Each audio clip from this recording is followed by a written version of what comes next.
We're back on Nittany game week. The bowl opponent is now known. Still plenty of time to study the Rebels from Ole Miss. Before our coaches do that, well, they're going to break down some of the data accumulated from the 23 season and have a little Heisman fun. Well, Todd, you get your bowl opponent on Sunday, and you want to be careful, Tom, not to have your team ready too early. So you spend a little time looking at what you just did. What you did, and then work on your fundamentals. Don't get them bored. Time it out because you don't want them ready too soon. And this week traditionally is awards week because you got the Heisman, you got the College Football Awards show, you got the National Football Foundation dinner, Hall of Fame dinner. So let's take a look at a little bit of what you'd start to look at in terms of yourself. Offense by the numbers, 12th in the country in points, so that's a good number. Turnover margin, exceptional. The rest of it, they're kind of, top half of the country. Good but not great, but good enough to be in every game. Now, Penn State made a switch in terms of their offensive coordinator. So in those last 4 games, there's 2 games against similar opponents.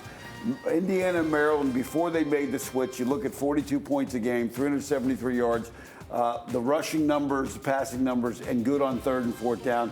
Then after the switch, similar opponents in Michigan State and in Rutgers, and you see the points come down, the total offense goes up, the rushing goes up, passing comes down a little bit, 3rd and 4th conversions comes down a little bit. So that's the kind of things you're going to start to look at, especially with the new offensive coordinator coming in. So let's take a look at the defense. They've been the story all year. Tom, really good numbers. Oh, great numbers on defense. You can't play much better than on defense. Just look at the points per game. I mean, you're looking at all these different things and you're saying, wow, they just don't get any better than this. And it's the one thing that they've done is that I like the best is the turnovers. No question. So let's take a look at the Heisman. Everybody, it's Heisman week coming up. The finalists have been announced. And Penn State now, when you look at the finalists and include J.J. McCarthy as well as Caleb Williams, 6 guys, Penn State has played 8 games against those guys and gone 2-6. Of the actual finalists that were announced this week, 2-4 against them. So let's talk about how they did against them, because we used to play a lot of Heisman trophies. So let's talk about Penix in 2020, first time Penn State played him. A lot of pressure, everybody. I'm not going to show the 2-point play, controversial thing, but let's take a look at what made him special there. Really good under pressure making the throw here, Tom. Great under pressure, and one of the things he's great with his feet, he's great with his eyes downfield. He's unflappable on this throw right here. He's got a dude in his face, in his head, and he makes this throw and puts it just about where nobody... And give the guy some credit for the catch. It's a heck of a catch, no question.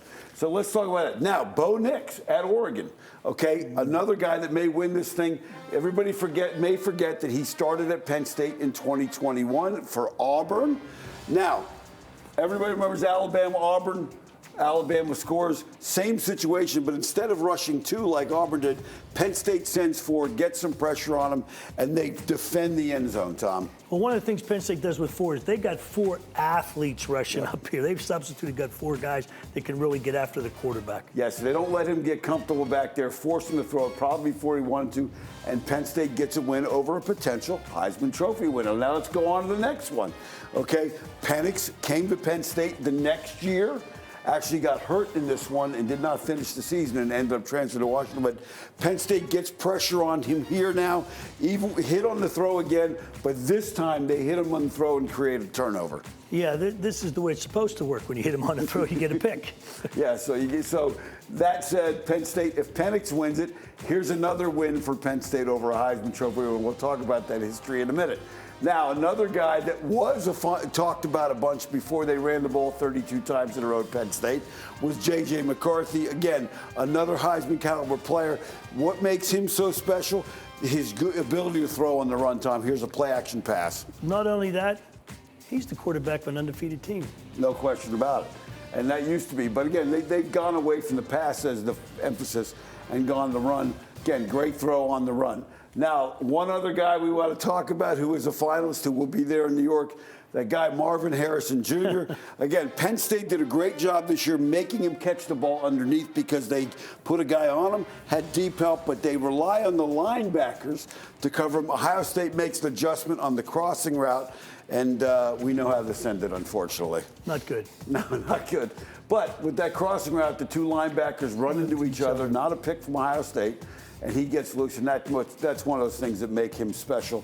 And that's one of the reasons he's in New York, because he's made plays like that. So Going to be a lot of fun. And as now, I said before, you're better off doing that if you're going to do that not with Yes. linebackers, but with safeties coming down and taking them so they don't get all into that cluster. Yep. So Penn State versus Heisman Trophy winners, a long history.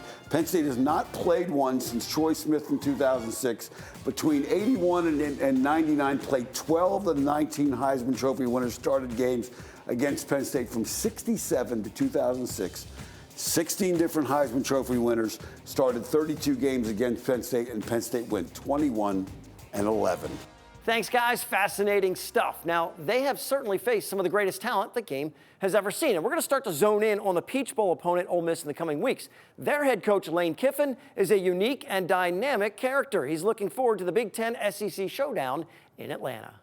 Unbelievable matchup, and to play a great university and program like Penn State and Coach Franklin, all the success that he's had there and the great players, can be close to home for us, to where a lot of our fans can go to a great stadium. Obviously, a lot of stuff going on with playoff announcements and then the bowl games and then recruiting visits at the same time. So kind of in a whirlwind of things, but we couldn't be more excited about this bowl game and this matchup and coming to Atlanta.